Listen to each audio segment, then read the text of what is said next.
আপনার খামারের ছাগল হঠাৎ জ্বর, খাওয়া বন্ধ বা ডায়রিয়ায় ভুগছে? সাবধান, এটা হতে পারে ছাগলের সবচেয়ে ভয়ঙ্কর রোগ পিপিআর। এই ভিডিওতে জানব পিপিআর রোগের লক্ষণ, প্রতিকার এবং কিভাবে ছাগলকে বাঁচাবেন। পিপিআর রোগ কি? পিপিআর বা পেস্ট ডেস পেটি রুমেনেন্ট হল একটি ভাইরাসজনিত মারাত্মক রোগ যা প্রধানত ছাগল ও ভেড়াকে আক্রান্ত করে। এই রোগ খুব দ্রুত ছড়ায় এবং সময়মতো ব্যবস্থা না নিলে মৃত্যুর হার ৫০ থেকে ৯০% পর্যন্ত হতে পারে। পিপিআর রোগের প্রধান লক্ষণ।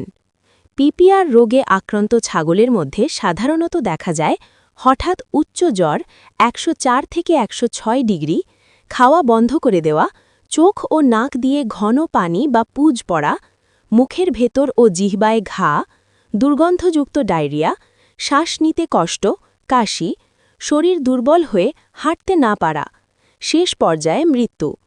এই লক্ষণগুলো একসাথে দেখা গেলে খুব দ্রুত ব্যবস্থা নিতে হবে।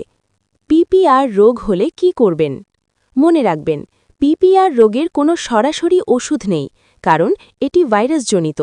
তবে যা করতে পারেন, আক্রান্ত ছাগলকে আলাদা করে রাখুন, দ্রুত পশু চিকিৎসকের শরণাপন্ন হন, জ্বর ও ডায়রিয়া কমাতে সহায়ক চিকিৎসা দিন, পরিষ্কার পানি ও নরম খাবার দিন, খামার পরিষ্কার ও জীবাণুমুক্ত রাখুন। পিপিআর রোগের সবচেয়ে কার্যকর প্রতিকার হল টিকা।